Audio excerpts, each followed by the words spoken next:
April 5th, 2016. This is an idyllic Southern California spring day. As I'm walking out to take the kitchen garbage out, I turn around the corner and pass a big white windowless van. All of a sudden the door swings open and this tall, uniformed guy steps out and he has a piece of paper in his hands and he says, "Are you David Daleiden?" And he says, "I'm with the California Department of Justice. We have a search warrant for your home." And he hands me the warrant. And I think to myself, oh gosh, what's going to happen next? So about 5 or 6 California DOJ agents started stomping through my apartment, the other 5 of them standing on the lawn outside. Some of them were armed with AR-15s, some of them had canine dogs with them. They had come for me.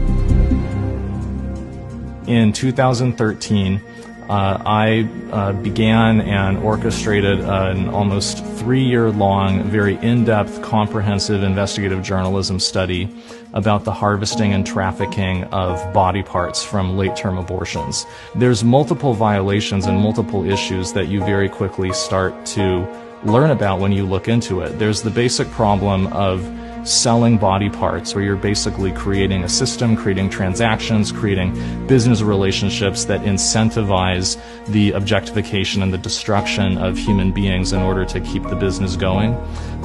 So for about 30 months, we went undercover with the explicit purpose of partnering with some of the biggest Planned Parenthood abortion clinics in the country to send their technicians in, harvest body parts from the abortions that were being done that day, and then package up the parts and ship them off to different customers all around the country, sometimes around the world. In July of 2015, we began to release the Undercover video series. I had been hoping that this was something that would, that would maybe generate 100,000 views or something. Instead, what happened was even bigger than I could have imagined. Within less than a week, we had close to 3 million views on YouTube of the first video, and multiple congressional committees announcing that they were launching federal investigations of Planned Parenthood's involvement in fetal trafficking and fetal experimentation.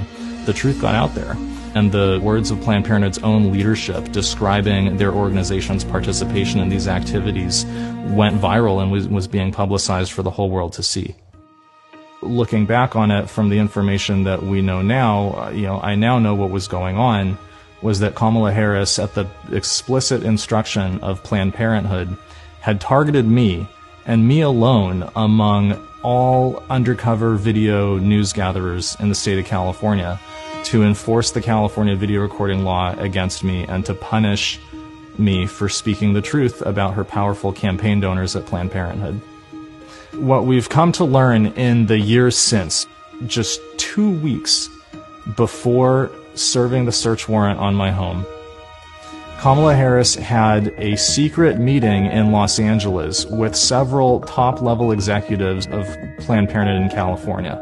We then found out from the California DOJ investigator reports that Planned Parenthood's top lawyer in California had specifically instructed the California DOJ agents that Planned Parenthood wanted the video equipment and the computers that I was using to publish the videos to be seized, in order to shut me up, in order to prevent me from continuing to publish the truth about Planned Parenthood's involvement in fetal trafficking, and in order to punish me for speaking out with a message that was disfavored by Planned Parenthood and by Kamala Harris in the state of California. I think what people have to understand about organizations like Planned Parenthood and about their political backers like Kamala Harris is that they're shameless, and they will do whatever they have to do in order to promote their agenda. They'll say whatever they have to say, and they are not afraid to use every bit of power at their disposal to force their agenda through. Kamala Harris is the single greatest threat to First Amendment civil liberties that our country has ever seen.